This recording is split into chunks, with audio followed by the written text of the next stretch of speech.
settle down. For everyone's safety, remain seated all throughout the presentation and do not attempt to go near the pool. Thank you for your understanding and cooperation. Please enjoy the presentation.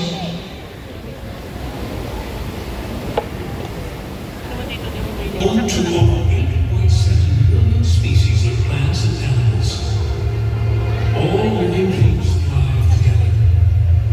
The forest is the lungs of the earth that offers watershed and protection. The ocean regulates our climate and generates most of the oxygen we breathe. Everything was in perfect harmony until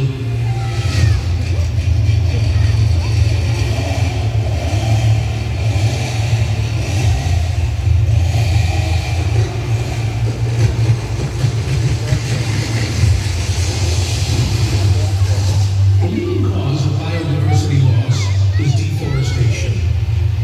Many species are threatened with extinction because their vital habitat is being destroyed.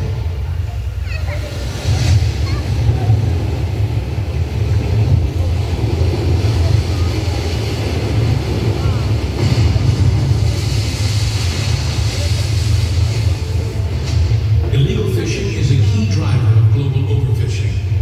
It threatens marine ecosystems, puts food insecurity and regional stability at risk.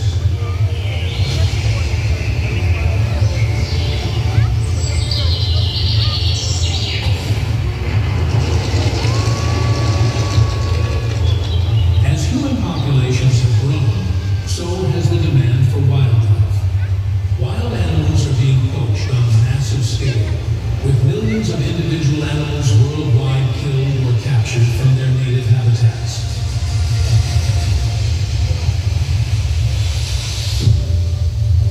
With all these devastating difficulties, the question is,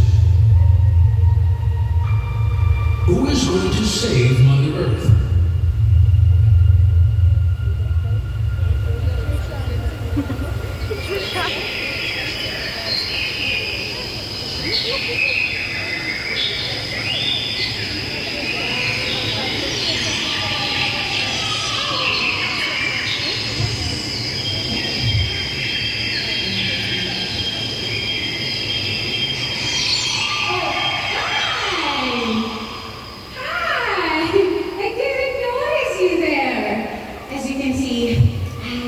Very busy. By the way, my name is Milby and I am an environmentalist. I see a lot of puzzled faces. Do you know what an environmentalist is? Someone who takes care of the environment. Well, most people think that to be an environmentalist, you have to be active in research, political changing, and a champion of the movement. But the truth is, to be an environmentalist is to be aware of the environment and to care about it. Anyways, actually, I'm on a mission right now to look for more people to join me in my cause. Who knows? You might be one of them. Alright, so today, let me give you a glimpse of why we do the things that we do, the environment we're trying to save, and some of the wild animals we're trying to protect. It's wild animals! What are you guys doing here? Oh my goodness, well, you're in the park. Okay, I might as well introduce you to everyone. So guys, these are our very clean pygmy goats. Well, they might be hard-headed at times, well, most of the time, but they are sweet as they come.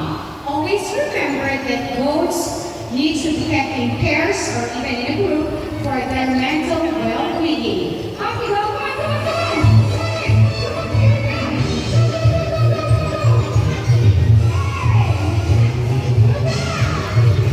See, they are hard-headed most of the time, actually. Well, let's move on. Globally, there is an increasing concern regarding the numbers of wild animals kept as an exotic pets. Poachers capture live animals like birds, reptiles, and primates so they can be sold on the black market or even slaughtered for their commercial value. Let's have the Indian crested porcupines. It's an example. Come on, guys, right here.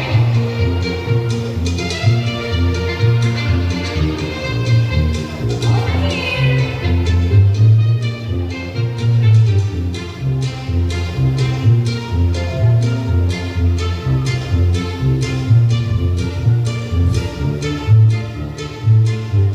The range of Indian crested porcupine covers a huge territory stretching across Southeast and Central Asia and some parts of the Middle East. They are hunted for their meat, which is considered a delicacy, and for their quills, we'll see the thing on their back. Well, they are used for traditional medicines, ornaments, or even good luck charms. Quills are believed to heal illnesses such as fainting, lethargy, or even swollen legs. Okay, look at that. Nice. But as cute as they are, yes, sometimes they are very intimidating, but they are very gentle creatures. And those were our porcupines.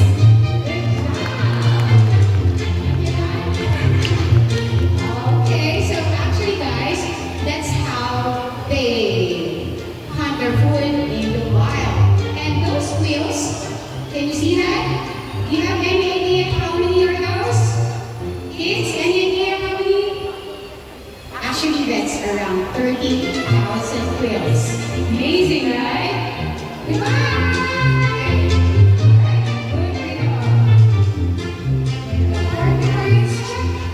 Alright, good job. You see, the Asian continent covers a huge territory across Asia, right? And some cultures, like, they hunt wild animals such as tigers, floppy giant pandas, and even Asian elephants. They are easily noticed because of their sizes, but there's a lot more to discover and marvel. Just like Megan, our Asian small walker. Right here, Megan. Right here. Alright. Good job, girl.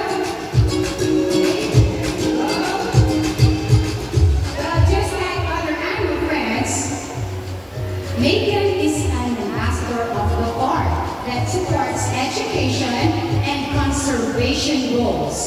She plays an important role in our ecosystem. You make that? Nice. She plays an important role in our ecosystem, and she also connects the guests with her species and other wild animals. As cute as she is, they are not considered as vulnerable, meaning they have a high risk of extinction in the wild. You may be wondering why. Well, they are being taken as pups or babies to be used as pets or even exploited in order to face. So cute. Good job, Megan. So how can we help them? Yes, we can help them by not going to the kind of establishments. So they will still be with us in the future. Okay, Megan? You can go back to the room now and see you in a little while. All right, Megan.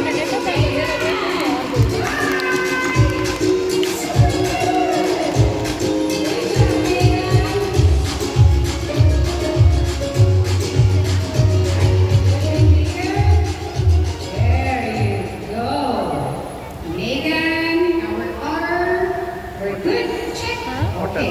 Well, a few years ago, it was declared across the globe an area of forest the size of a football field is being cut down by illegal loggers every 2 seconds.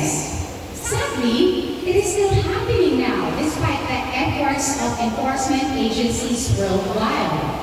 This particular activity heavily affects wild animals such as platypus.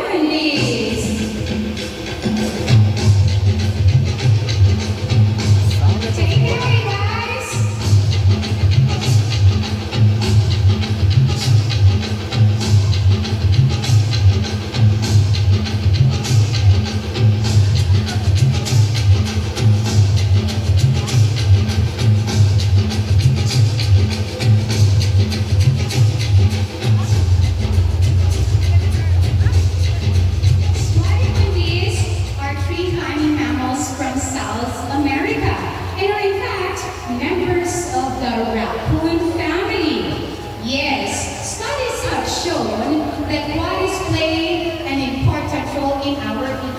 ecosystem for the insect population and for dispersing seeds while consuming fruits. Okay? Nice one. Good job, guys.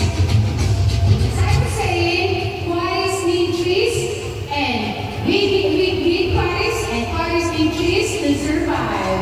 There you go. Let's have a big round of applause for our Johnny Bundies. Nice. Are you still with me? Do you want to see more? Yes, thank you so much. Well, I know it's a lot. Yes, it's a lot, but let's take it one step at a time. So, where was I? Where did I stop?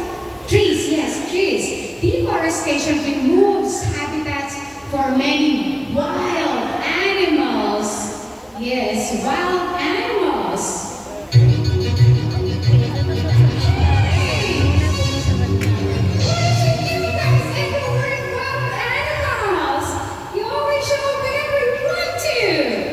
Okay, well, for everyone's information, you can interact with our pygmy goats up close and personal. You can also feed them and even have a picture with them. All you gotta do is just visit our petting area right next to the main entrance. Okay, go back to your yard now.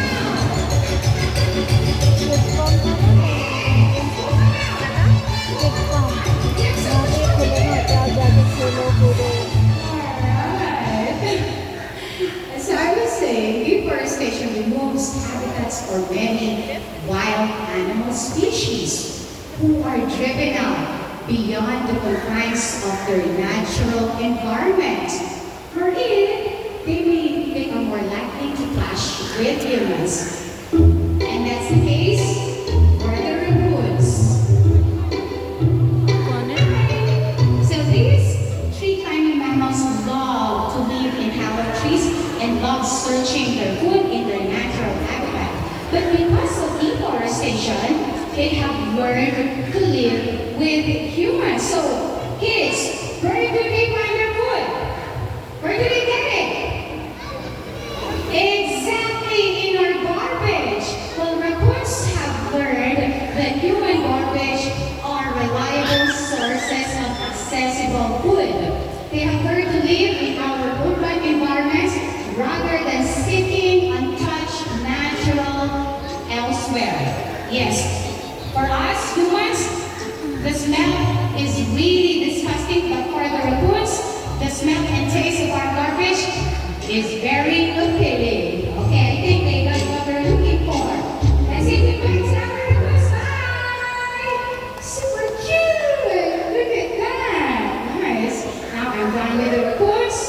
Next, let's move on. Most people are unaware that illegal fishing is a threat in our ecosystem. In fact, 1/5 of the world's catch is illegal, unreported, and unregulated. And this is not just a threat in single fishers, but the entire ecosystem. Fish, most of our animals fish is their main diet, right? Pelicans! Alright, look at that!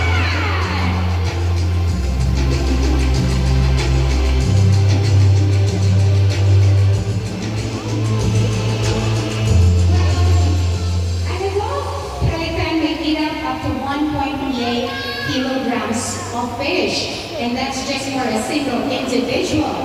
These birds tend to gather in dozens of groups or even hundreds. So imagine, if there's a lack of fish in the ocean, not a good news for these giant birds. Speaking of giants, pelicans are considered or among the heaviest flying birds in the world. Their wingspan can reach up to 2.7 meters, and they can fly as high as 3,000 meters above sea level. Isn't it that interesting? But the most interesting fact is their pouch under their beak. Can you see that? Most people think that they store their fish inside their pouch for a long period of time. But it's not but it's not what happens. So this is how they do it. All they gotta do, can you rejoice, rejoice? Wow, look at this. They catch the fish, tilt their head back to drain out the water, and swallow the fish right away. Good job, nice. So let's get it up for our podcast.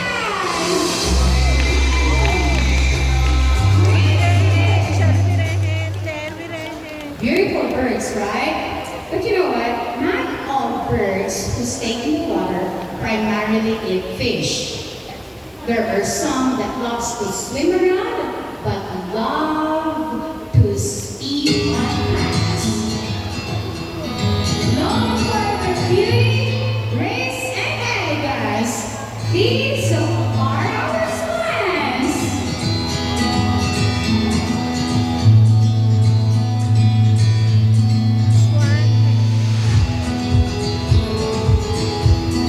Right, these are our best ones. Don't get me wrong, even though they are entirely plant eaters, they also eat small fish, frogs, and birds as part of their diet. All swan species are categorized as least concern, but then there's still threat for their survival and well-being. Water pollution poses a huge risk for this swan species. So how can we help them? Yes, by simple changes at home. Throw your garbage straight to the bin and conserve water. Can we do that? Can we do that? Yes. Well, I think everyone deserves a round of applause for that. Good job, guys. Okay. Therefore, everyone has a role in maintaining a clean and healthy environment we can all live in. With all these devastating difficulties, there is always hope.